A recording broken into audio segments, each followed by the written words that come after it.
Hey, if you want access to the transcript, the show notes, and the links talked about as part of this episode, you can head to Seven, so the word all spelled out, SEVEN health.com/336.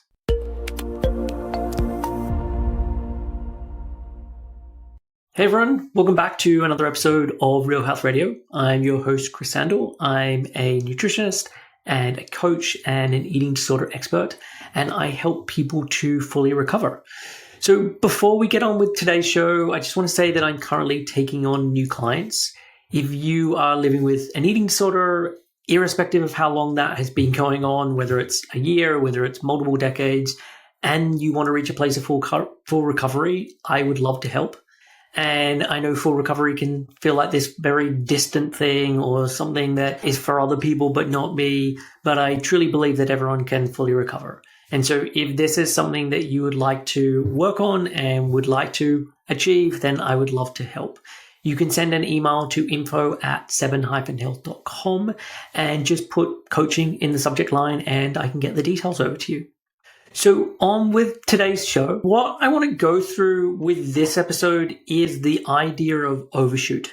And overshoot is something that you may be aware of, you may be not aware of, but it's something that comes up a lot in conversations with people in recovery, with clients I work with. And so I want to go through what overshoot is, how the concept became a little popularized or why people are talking about it.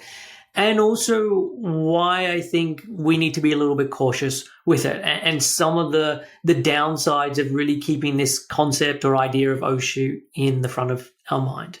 So if you don't know what overshoot is this idea that when in recovery, the body will temporarily gain weight beyond the natural long-term set point of the individual. So you gain weight in recovery and it goes beyond where your body needs it to be. And the reason the body is doing this is it's part of the recovery process. It's the body trying to protect from a famine that might still be coming just around the corner. So it puts on more weight than where someone was originally as part of that healing and that protective process. During this phase, there's a lot stronger hunger and increased eating. We often talk about extreme hunger as part of this. And someone can be eating large amounts of food or still feel hungry even after the point of feeling physically full. So there can be physical hunger, but there can also be mental hunger. There can be this situation where I feel physically full, but I also feel physically hungry. And so there can be this real mix of sensations that someone can be having during this time. There can also be, I haven't really thought about overshoot in this way, but when I was doing a little bit of research for this, it can also be an overshoot in lots of different areas where things feel too much. So an overshoot of needing rest or an overshoot of needing food or an overshoot of emotions. And so this idea that there is this period where things are more than where they would be at a latter point within recovery. And really the basic idea with overshoot is that you are going to gain weight in recovery. At some point that reaches a high and then it naturally comes down. So there is this additional weight that is gained in recovery and that this is only temporary, and this additional weight is known as the overshoot. And so where did this idea come from? I think that the original source of this idea and this concept comes from the Minnesota starvation experiment.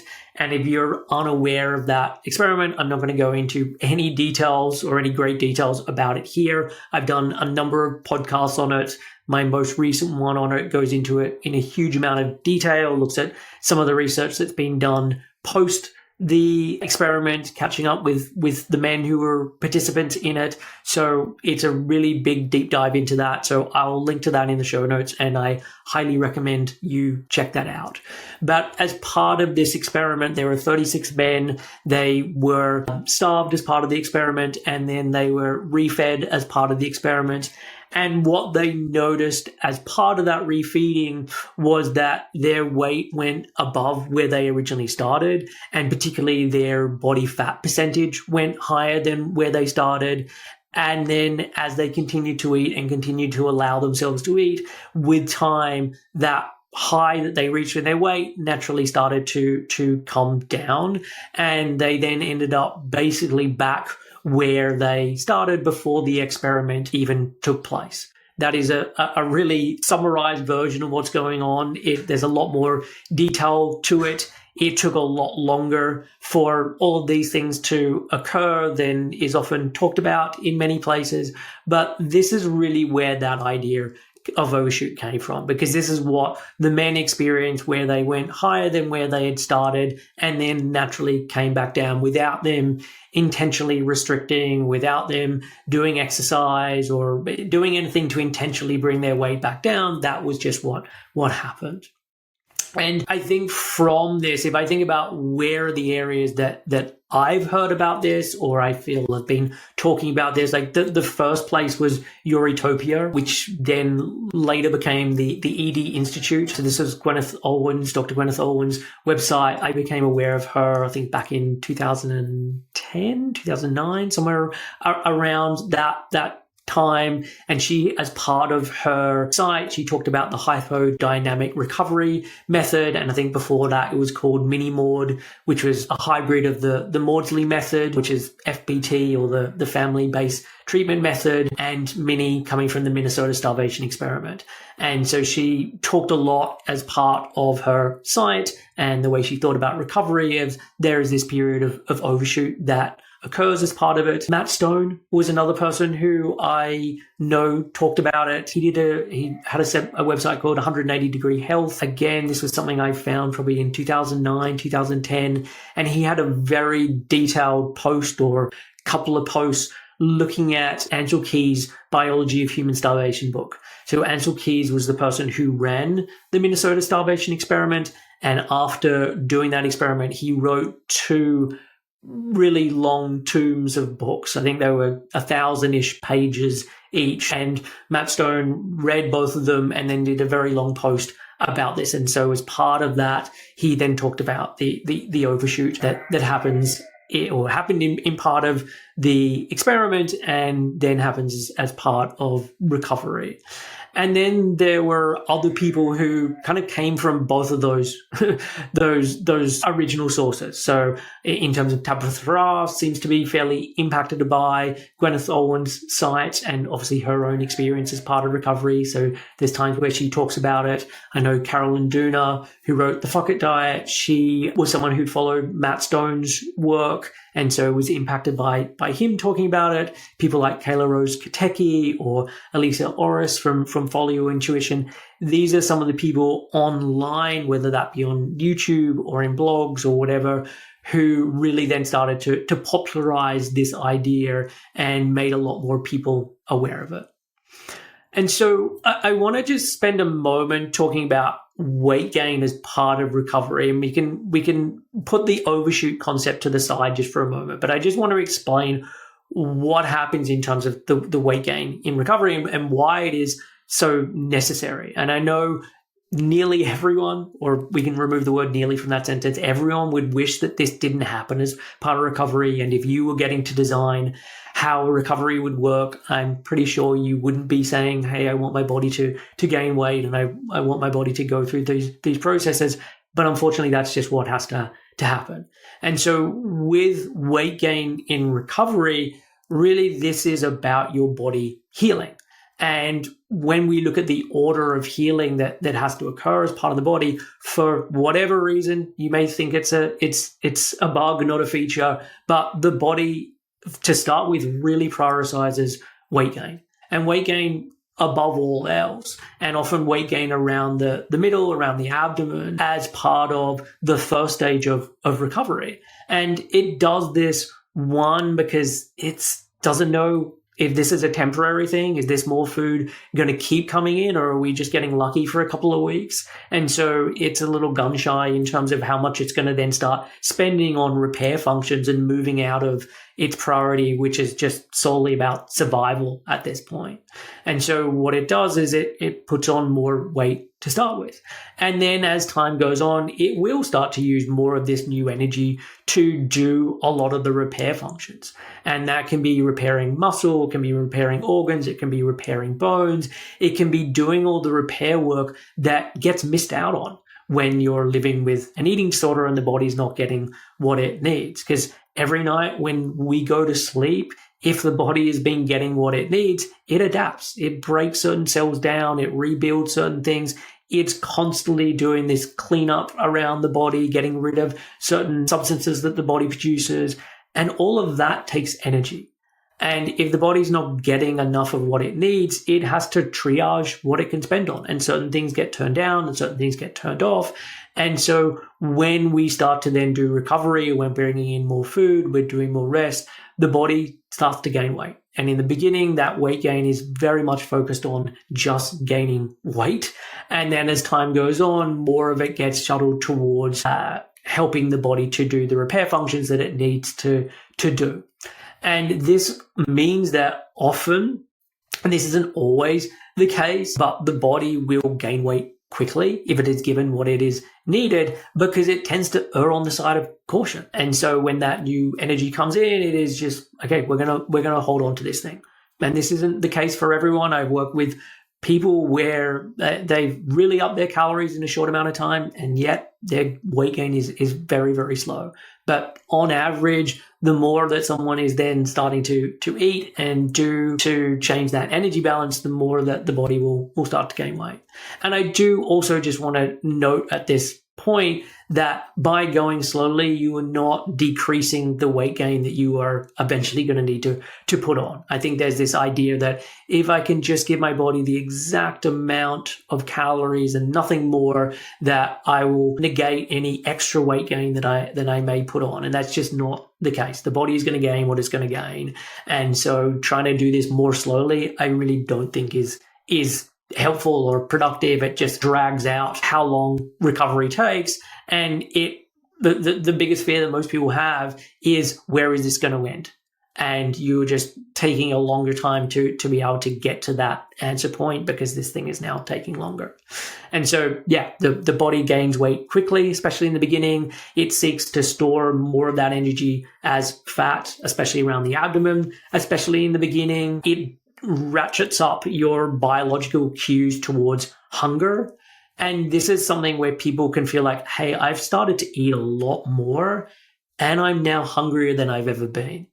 And this often makes no sense to people, because they're like, I don't understand. I was living on so much less before and I was fine.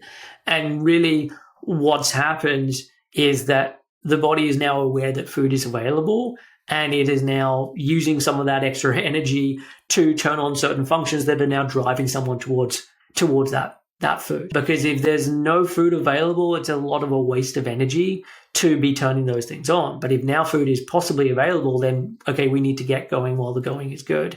And so, yeah, you can notice that I'm eating a lot more, double, triple what I was eating before, and now I feel hungrier than I ever did. And so that is a fairly common thing that happens during this weight gain stage with recovery. And as I said, the real goal with this is the body wants to then rebuild tissues and organs and bones and muscles and hormones and all of these things to get the body back into a real place of homeostasis, where it is able to function happily and healthily, and it's able to meet the demands of everything that is being asked of it. And so what this can then look like in real terms is that you gain weight fairly rapidly. And this can be pretty scary, terrifying, given the culture that we live in, and also given the kinds of thoughts that the eating disorder brings up. It can mean that you feel always hungry, or you get satisfied and then half an hour late, you're hungry again.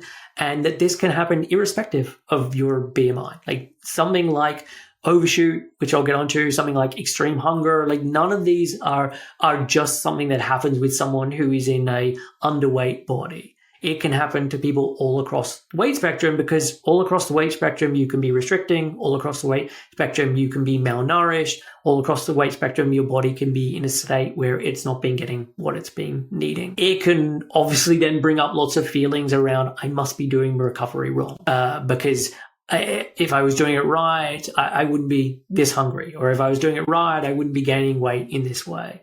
And so it's very normal in this stage and going through recovery to have a lot of those thoughts come up. It doesn't mean you're doing it wrong. It just means that these are the thoughts that your mind is generating in this moment. And there can also be this fear of that this is never going to stop, that this is just going to go on forever. It's going to keep going exponential. And again, this is why I think it can be so much more helpful to do things quickly, because you get to reach that point where you discover this doesn't go on forever much quicker than when you're dragging it out. And so what I want to just say, as I mentioned at the beginning, like this idea of overshoot is that your body gains weight and it gains it above where it needs to be long term. And that with time, it then starts to lose it, and it starts to do this very spontaneously, very naturally, and then your body comes back down to where you were pre-eating disorder or to some point. And I will say that I have noticed this. This has happened with clients. It's not that this thing is a fairy tale and it never happens. Like, it does happen, and overshoot doesn't happen for everyone. And lots of people do not lose the overshoot. Lots of people don't experience the idea of this overshoot happening. They just get up to a high weight, and that's where they are. And I want to say this because I think what often happens is that this idea, and when someone's heard this idea, whether it's from a podcast or on a blog or whatever, this idea can really get lodged in someone's mind, and it can have an impact on recovery. And there can be this real feeling of, okay, it's fine. This is all overshoot. In time, this is all going to go down. And it has a really big impact on how they're doing recovery, the kinds of foods they're eating, all of these different things, because this is just temporary. And so what I want to do for the rest of this episode is really just go through why I think that kind of thinking and this real focus on overshoot is a problem, and the problems that it can create. Because what I would suggest doing is, it's fine to know about overshoot, but I would really put it to the side and really not be thinking about it. And if it happens in the end, fine. But I would not be basing your recovery around it, because I think that's a problem. And so when I look at, okay, what are the problems? So one, I think it can really reinforce this very conditional view of recovery. And so this conditional view of, like, it's okay to gain weight as long as it's just temporary. And there can still be a lot of this attaching of safety, or attaching a morality, or attaching success about being in a smaller body, because whatever is going on now in my recovery, that's not how things are going to be forever. This is just for now, and later on I'm going to be back in that smaller body, and then I'm going to be fine. Then I'm going to be safer. Then I'm going to be healthier. Then I'm going to be, like, fill in the blanks. And it means that so much of what's going on feels very conditional. And I think what that prevents is that it prevents someone being able to fully accept where their body is and where their body may naturally settle. Because, as I said, some people, there is an overshoot. But for many people, that just doesn't occur, and they're then in that larger body. And we are then having this situation where, but I thought this was going to go down, but I thought that this was going to be temporary. And there's been this very conditional part of recovery on, but this is not how it's going to stay. And so what I think that does is it just really leaves the door open for future restriction, because the body didn't reduce the way that I thought it was going to. I thought recovery was meant to be different to this. I think another way is that it causes a problem is it really creates this waiting game with the body. And I think this waiting game in the idea is, like, I'll eat enough now because I know I'm going to lose it later on. And it's fine to do this now, but later on it won't be fine. And I think what this can also do is it can lead to a lot of life being put on hold, where I don't need to go out. I don't need to do the things to challenge myself. I don't need to start dating, or I don't need to go out to that event, or I don't need to do this thing or go on that holiday or any of these things. I'm going to just wait. And then when my body changes, then when I've lost the overshoot, then I will start to reemerge back out into the world. And I think that's a really dangerous way to do things. One, because when I think of eating disorders, like eating disorders are anxiety disorders, eating disorders are about avoidance.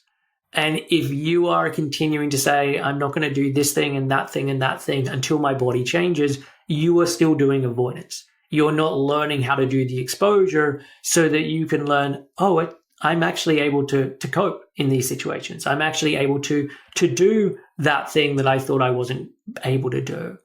And this then becomes a problem, like one, if the overshoot doesn't come off, because now someone's stuck in the place of like, well, I never challenged any of these things and I've been waiting for my body to change and now it hasn't. Or two, even if someone's body then does naturally change, there was still this very conditional acceptance on this thing. And all they've learned is that I can now go reemerge back out into the world at this body. But if anything in the future ever changes, we haven't learned how to do that. And the reality is that things are going to change. You're going to get older. You're going to hit menopause, or you're going to have this time where your life has changed. You've got older and your body's changed. And that's true for all of us. And if we've made this real condition of being able to be in the world and do certain things in the world on the body being a certain way or a certain size, at some point that's going to catch up with someone. So I think this is a problem even for the person who does have the overshoot drop off and their body becomes smaller. My recommendation is that you shouldn't be waiting for these things. You should still be going out and doing them. And I think connected to this is it then just delays that work of true body acceptance. Because when you focus on the overshoot, you're putting off a lot of the deeper work around body image or fat phobia or internalized weight stigma, because it's like, I don't really need to do that work because my body's going to go down to a smaller size, and then that work becomes irrelevant because, of course, I can now love my smaller body. And again, this then becomes this coping mechanism through avoidance. And so I'm coping with recovery by avoiding the grief of actually having to deal with some of these things, having to deal with the body image stuff or the fat phobia or whatever. And again, I don't think this serves someone whether the overshoot drops off or it doesn't. And if it doesn't, then someone's at some point has to start doing that work. Or even if it does drop off, we haven't really learned about those things and being able to deal with those things and challenge those things, because the only way we became okay was when the weight dropped down. I think it can also lead to a lot of shame or guilt if the overshoot doesn't reverse. And as I said, this is true for many, many people. And when that happens, it can feel like, but I must be doing recovery wrong, or I must be the exception here. I must be the broken one. I must be the one that isn't doing the right things. Maybe I should have gone into exercise earlier, or maybe I needed to eat healthier food as part of my recovery. And I think it's this shame, this guilt, these kinds of emotions that then can really lead to someone going back down a disordered path, because there can be this feeling that the overshoot is what's meant to happen. And if that hasn't been what has happened, I must have done something wrong. I must have overeaten, or I must have taken too long off exercise. And what I want to get across as part of this episode is like, no, you haven't done something wrong. Overshoot is not something that happens for everyone. And I think it's really important to understand this, because otherwise it can very easily lead to a relapse. And really all of the areas why I'm saying, okay, I think this could be problematic is because I think it can then lead someone back down that path. I think it could also distract someone from the real work of healing. And look, when I think about eating disorders, there are different stages with recovery. I've done a podcast recently on that, so you can go and listen to that. And with each stage, there are different things that are important as part of it. And in the beginning, like in the first phase of recovery, weight gain is really important. Focusing on food is really important. Focusing on exercise is really important. Making changes in those areas is actually where it's at and where the focus needs to be. But as time goes on, there's a lot of other stuff that becomes much more important. And it's not that it's not important in the beginning. It's just that if you're not doing those other things to address the energy balance, then it's just Groundhog Day. You're not really fundamentally dealing with the thing that is driving this. And so when there is just too much of a focus on weight and under the banner of overshoot and that this thing's going to come down, etc., someone's missing out on the opportunity to then really start focusing on emotional processing or nervous system repair or support or relationships rebuilding or developing new coping skills, reclaiming identity or joy or all of these different things, because we're working on the idea that my weight's going to come down, I'm going to lose the overshoot, and then I can just kind of drop back into everything I was doing before. And so it removes the idea that I need to do these things because the overshoot's going to swoop in and save everything. Much like the eating disorder. It's just going to come in, it's going to solve everything for me, and then I don't have to do some of this stuff. And it's like, no, this is really important stuff to do, and really important whether the overshoot comes off or whether it doesn't. And I think what this means is that, it's really important to put this idea of the overshoot on hold and just focus on, okay, let's pretend the overshoot is never going to happen. What is going to be important for me as part of my recovery? And not just recovery, but what's going to be important for me as someone who wants to live a quality life for many, many decades, who wants to have relationships, who wants to be able to be emotionally regulated, who wants to be able to have skills to be able to deal with the challenges of life. I think that's where the focus needs to be. And then the final piece that I want to mention of why I think this can be a problem is I think it can lead to someone missing when a relapse is occurring. So if there's this idea that there is an overshoot, if weight loss starts to happen, this is just really accredited to, it's just the overshoot. This is dropping off. This is what should happen, without someone starting to pay attention to, is this actually what's going on? Or are there other reasons for this? Like, have I started to take my eye off the ball in terms of the amount of food that I should be eating? Have I started to bring exercise back in and I've done so too soon, or I've let it increase too soon? It can mean that someone becomes very blind to what are some of the other things that could be occurring, and we're just putting everything into this is the overshoot that is doing this thing. I think it can also be that even if the overshoot does start to happen of its own accord, it can be that someone is so giddy and excited and so happy for this thing that they can start to do things to try and speed it up. It's like, oh wow, right, my body's now starting to lose weight. Like we're in a really good spot. Let me speed this thing up. And so I start doing more exercise, or this is where things get a little more orthorexic and we're having more quote unquote healthy foods and all of this. And again, this then just spirals. And someone misses the fact that what I've started to do is unhealthy behaviors again. And I'm doing them under the guise of being healthy, but actually the results as we go out the longer term is that this thing isn't healthy, that this thing is now just leading me back into an eating disorder. So even if in the very beginning it's feeling really positive, I feel like I'm getting my old me back. Oh wow, now I'm back in a relapse, and like how did I not see this occurring? And so I think that while people are wanting the overshoot to happen. Like, it feels like there's going to be such a benefit to their life, and it will make recovery so much more worth it that this thing has occurred. I really think that even if you do start to notice it's occurring, you want to be on the lookout for making sure that this is happening for the right reasons.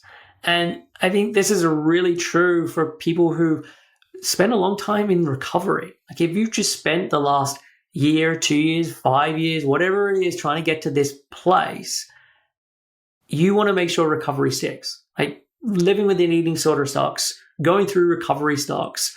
You don't want to have to do it multiple times. And so really making sure, hey, if I'm noticing some weight coming down, let me pressure test this. Let me take a little more time off movement and see what happens then. Let me intentionally up my eating and see what happens then. And just start to notice these things, because I don't want to just accept from the word go that if this is coming down, it's for really good reasons and it should be happening. I want to just make sure that I'm not unintentionally slipping back into a bad place with this. And so this is why I think that the idea of overshoot in and of itself, I don't think is a problem, but I think when it becomes the real primary focus of someone's recovery, I do think it can be a problem. And it can be a problem not just in the early stage of recovery, but it can be a problem a long way into recovery, especially, as I said, if things do naturally start to come down, but people are then doing things to exaggerate or to speed up that process. I think that creates lots of problems, and this unfortunately has been the case for a number of clients that I've worked with. It felt like this was just the overshoot, and now lo and behold, I'm back in a relapse. And so that is it for this episode. I guess the final thing I would just say connected to all this is how much of the importance of practicing self-compassion and care for oneself is through recovery. I think there's a lot of body grief that comes up. I very much think of eating disorder recovery as being a grief-filled process. And this is especially true connected to the changing body. And so really to be doing practices that support that grief, and grief is never a fun process to go through, but being able to allow yourself to move through the different stages with grief, and to be having practices that are able to support you as you go through that isn't just about let's wait and see what happens with the overshoot. Because, as I said all throughout this podcast, I don't think that that's particularly helpful and doesn't typically lead to a good outcome. So that is it for this week's episode. I hope that this has been useful. If this is a topic that you've heard about before, I hope it's given you some new information on it, or maybe challenged you to think about it in a different way. I will be back next week with another episode. As I mentioned at the top, I'm currently taking on new clients. So if you really want to get to a place of full recovery, if this is a topic that you've thought about, and maybe you're in the quasi-recovery place and you've been doing things, but you're sort of waiting for this overshoot to drop off and actually realizing this is not where I want to stay, this isn't actually particularly helpful, I would love to help. So send an email to info at 7-health.com, and then just put coaching in the subject line and I'll get the details over to you. So that is it for this week. I will catch you again next week with a new episode. Until then, take care and I'll see you soon.